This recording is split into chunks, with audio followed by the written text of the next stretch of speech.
హరి ఓం. తేదీ 22/8/24 గురువారము. శ్రీకృష్ణ పరబ్రహ్మణే నమః. శ్రీమద్భగవద్గీత జ్ఞానయజ్ఞములో శ్రీమద్భగవద్గీత నుండి అత సప్తదశోऽధ్యాయః. శ్రద్ధాత్రయ విభాగయోగః. అధ్యాయం నుండి 25వ శ్లోకము. తదిత్యనభిసంధాయ ఫలం యజ్ఞతపక్రియాః దానక్రియాశ్చ వివిధాః క్రియంతే మోక్షకాంక్షిభిః.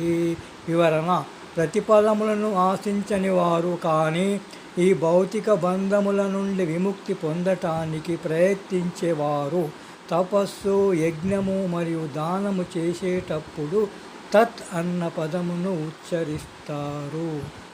గోపాలకృష్ణ భగవానికి జై.